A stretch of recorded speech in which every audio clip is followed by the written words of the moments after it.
10 years ago, in December of 2014, I saw The Hobbit, The Battle of the Five Armies in theaters. It was the first and only Middle Earth film that I saw in cinemas. And now, 10 years later, after Battle of the Five Armies, I saw once again another Lord Rings movie, another Middle Earth movie in the big screen. Not only that, but funny enough, guys, I actually saw this in the same theater. Only difference is that the Battle of the Five Armies was in 3D, while this one is in 2D. What a coincidence, though. Hey guys, this is Frozen Wish Stews here, and welcome back to another movie review. And today, I'm going to be doing a review on The Lord of the Rings, The War of the Rohirrim. So, The Lord of the Rings, The War of the Rohirrim is the latest installment in the Middle Earth franchise, and yeah, it's the fourth Middle Earth film to get the Lord of the Rings title. It is the first spin-off film to Lord of the Rings. We're getting another spin-off in 2026 called The Hunt for Gollum. It came out in the year 2024, well, yeah, just recently. And it's directed by Kenji Kamiyama. And it stars Gaia Weiss, Brian Cox, Luke Pasqualino, Lawrence Hooper Williams, Lorraine Ashbourne, Sean Dooley, Benjamin Wainwright, Yazdan Kwafori, Miranda Otto, Michael Wildman, Bilal Hansa, Dominic Monaghan, Billy Boyd, Alex Jordan, etc. And so the film tells a story taking place 183 years before the events of the original trilogy. A sudden attack by Wolf, a clever and ruthless Dunlending lord seeking vengeance for the death of his father, forces Helm Hammerhand and his people to make a daring last stand in the ancient stronghold of Hunberg. Finding herself in an increasingly desperate situation, Hera, the daughter of Helm, must summon the will to lead their resistance against the deadly enemy intent under total destruction. As the Battle of the Rohan begins, and we get to witness the origin story of Helm's Deep. And Helm's Deep apparently was named after the king of Rohan, Helm Hammerhand. So yeah, now if you guys know me so well, you all know that this was my most anticipated movie of December 2024. I know you have films like Sonic 3 and Nosferatu, but yeah, but to me this was it right here. I mean, not only was I anticipating just simply a new Lord of the Rings film, but the fact that it was going to be an animated film, I thought was going to draw more people in. But even without the marketing, we already knew that this was not going to be a family animated film. This was not going to be a kids film, like with Spider-Verse, how and people didn't want to watch the live action Spider-Man films because they're not into like superhero films, but because it's animated and a family film, they decided to watch the Spider-Verse film. So I thought that it was going to have the same effect of Lord of the Rings. I thought that this was going to be the Spider-Verse of of Middle Earth. But yeah, now you all know my love for Middle Earth. It's one of the greatest franchises of all time. It's a top 3 franchise for me, like alongside Frozen and the MCU. Not a single bad Middle Earth film, not even solid. Heck, even Rings of Power, I defend that one. I was hoping that this would get more love than Rings of Power. Now, yes, even though I was always aware of this film's existence, I admit that I actually did not know that this was going to be a girl power film, a female-led film. I thought that this was going to be about Helm Hammerhand. And at one point, like when I saw Miranda Otto saw Eowyn in the cast, I thought that this was going to be a film about a whale. I was like, okay, okay, well, it's about her. Okay, interesting, I'm in. But when the trailer dropped, yeah, it turns out it was actually going to be about Hera, which, from what I know, is a made-up character. And yeah, I was hyped for it because let's be real here. Hera honestly looks hot. She looked absolutely gorgeous, and yeah, that trailer was epic. I'm debating on which. I'm still debating on which is my favorite Middle Earth trailer. Either this film's trailer or the Battle of the Five Armies' second trailer. Maybe I give a slight edge to War of the Rohirrim because it is the slightly better one. And I was hyped for it because this looked like, one of those animated films where I can say we need animated films like this. Animated films that are not afraid to go dark, to go mature, to go PG-13, to go adult and violent. And I even heard that this was gory. I heard that there was blood and gore in this one. So yeah, and since these Middle Earth films do have some of the goriest PG-13 blood ever. Yeah, I'm glad that they were not going to hold back the violence even for an animated film. But unfortunately, yeah, that trailer was not well received. I mean, I'm shocked because it looked like the type of trailer that will get me bombed. But then people are like, "Oh, it looks so woke." I mean, why they put Hera as the main character and not Helm? They're going to waste Helm like that, and they're gonna, and it looked like, they said that it looked like it was going to be a woke film and all that stuff. And yeah, I mean, I was sick of it, but. But one of those films where I would be like one of the only people hyped for it, and I would try to promote it as best as I can to make sure that people actually support it. Well, it works with Wicked, and it semi-worked with Furiosa Mad Max Saga.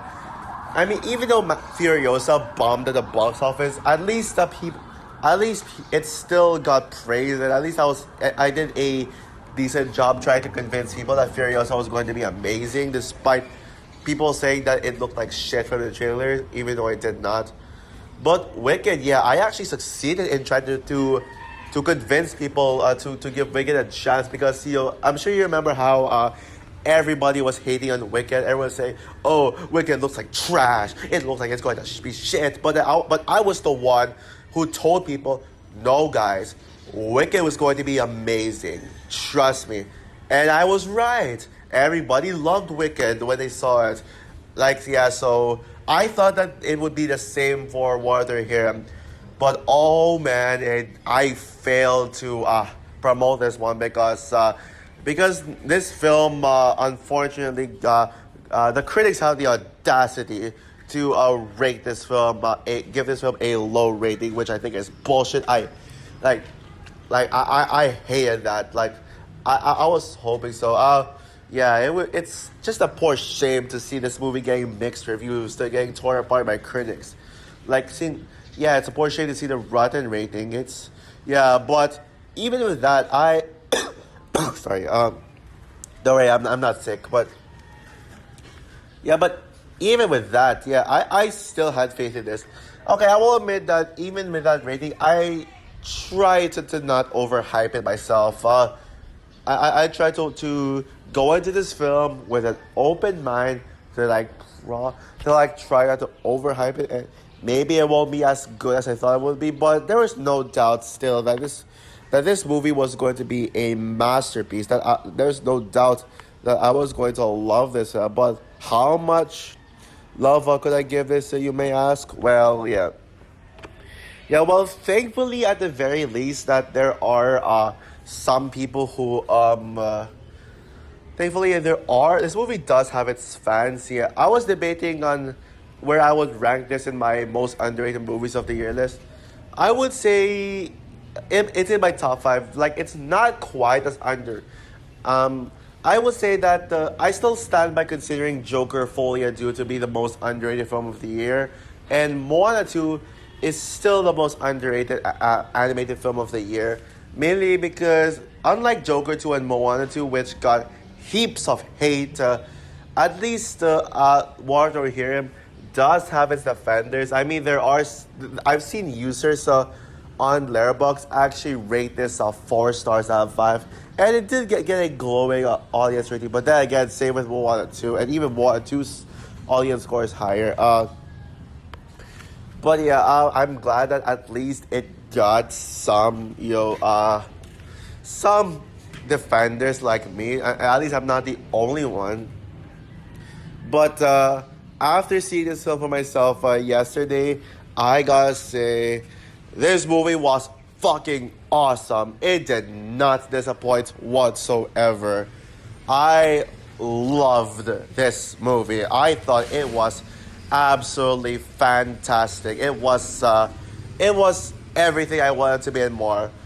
Did it surpass my expectations? Well, not really. I would say it more so just met my expectations. And trust me, guys, I'm not overhyping this film. I know you're gonna say, "Oh, but Frozen, you don't get it. You're just fanboy this franchise." So if you were a better critic, you would see that this movie actually sucks ass because it's woke. No, it's not. Yeah. But yeah, I will defend this movie. I'm till the day I die. But yeah, how does this compare to other 2024 movies, you may ask? Well, for animated films, yes, I will admit that there are better animated films than this. It is in my top 5 favorite animated films, but it's not as good as Inside Out 2, obviously, because Inside Out 2 is still my movie of the year. And then Moana 2 is still my second favorite animated film of the year. Heck, I would even rank Wild Robot above this one, but I would even rank Wild Robot above this. Yeah, Wild Robot is my third favorite animated film of the year. But this one is this would be my fourth favorite animated film of the year. But yeah, even if it's a 4, yeah, this is certainly in my top 10 favorite films of the year there. So yeah, now there are 4 animated films on the list. Yeah, I'm actually glad that animation is somewhat improving this year. Somewhat. Yeah, and I certainly do not get the hate for this whatsoever. It's undeniably fascinating that this is an animated Lord of the Rings film, let alone an anime film. It allows for a fresh new perspective on Lord of the Rings through another medium. And I know that people say that anime does not translate well to Lord of the Rings, and it does not fit. But in my opinion, it does fit. It was able to translate well into animation. This is certainly one of the best Middle Earth films, like easily right up there with Return of the King and Fellowship of the Ring. Okay, I will admit that I wanted this to be my second favorite Lord of the Rings film, but it ended up being my third favorite. You'll see, you'll see, whatever. What do I love about this film? Yeah. Now, I know, besides the fact that this movie is woke, people's common criticisms with the film is that it's boring and uninteresting. But I could not disagree more. This movie is not boring at all. Like, I was never bored whatsoever. I mean, maybe yes, I'll admit that I did go into this film expecting slow pacing, because I heard that this movie was, the pacing was very slow and not to mention too long. Like, I'm sorry, but come on, this is the shortest Lord of the Rings film. I mean, it's freaking Lord of the Rings. What do you expect? I mean, I'm sorry, but people who complain about this movie being too long are fake Lord of the Rings fans. People like real Lord of the Rings fans like me would know that Lord of the Rings films are supposed to be long. Like, they're not. Imagine a 90-minute Lord of the Rings film. Oh boy, no, that one wouldn't work. And this movie, it actually felt like a Peter Jackson Lord of the Rings film, despite the.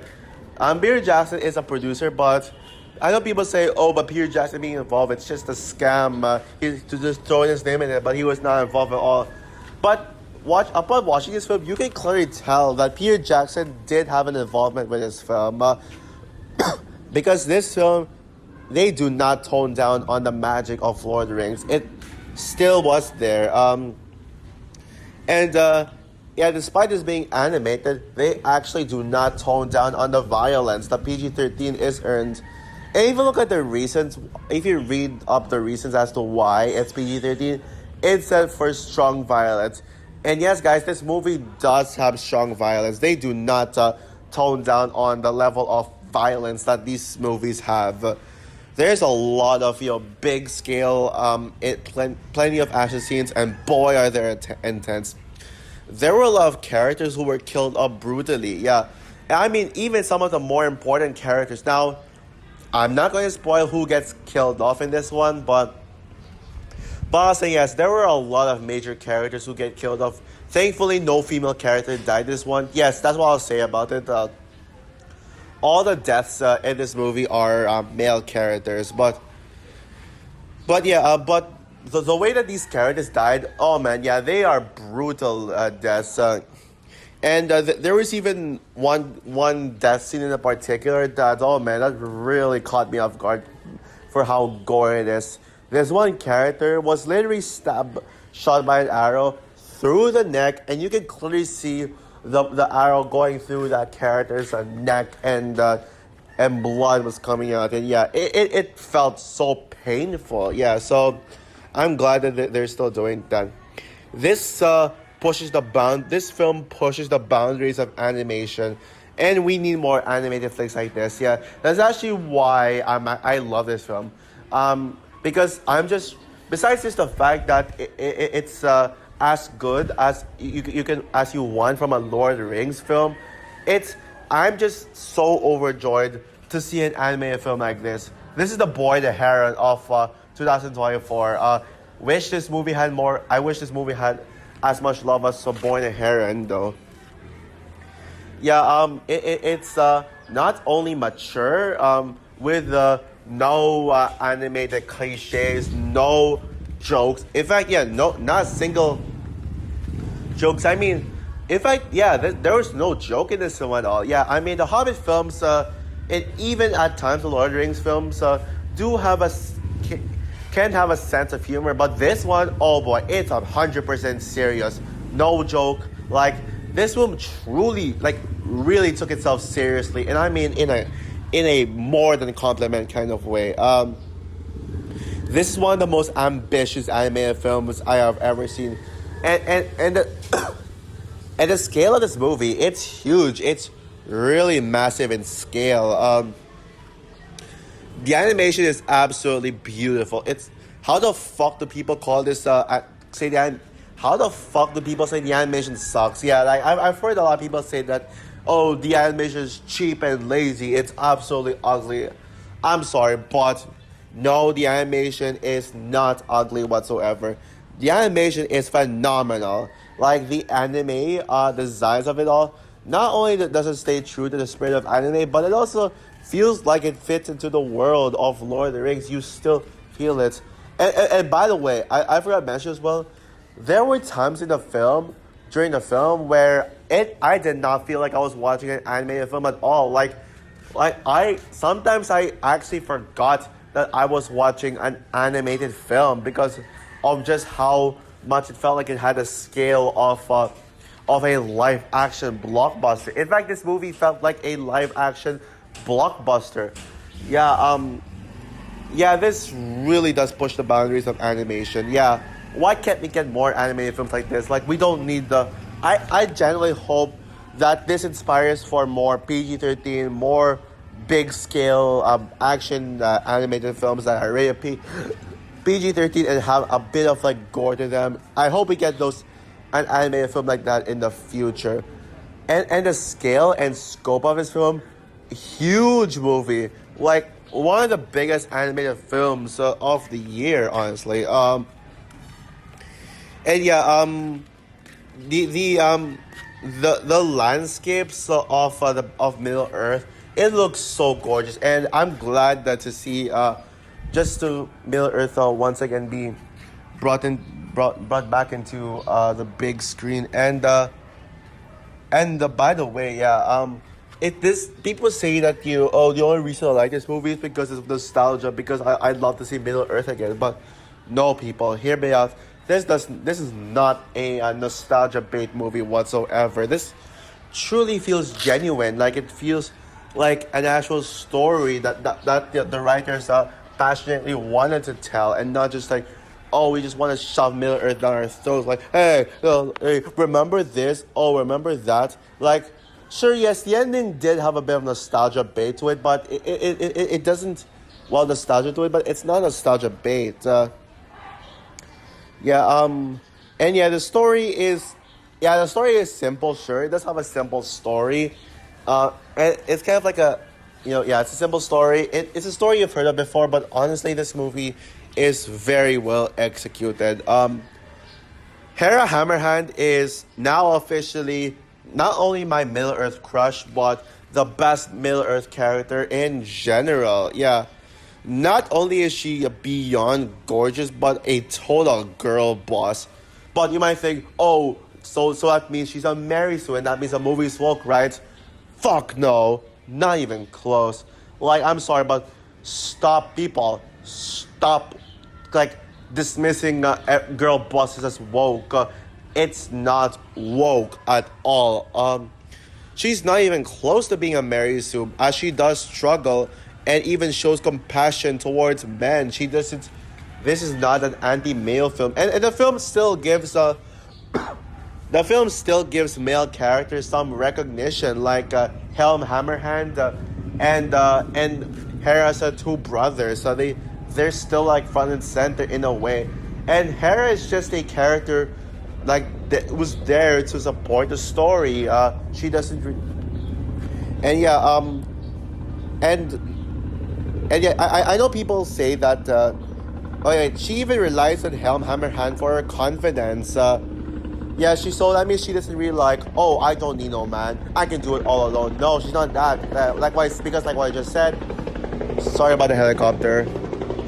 But yeah, she relies on, she relies on Helm Hammerhand. Guys, I'm so sorry for the background noise. But yeah, she relies on Helm Hammerhand for her confidence.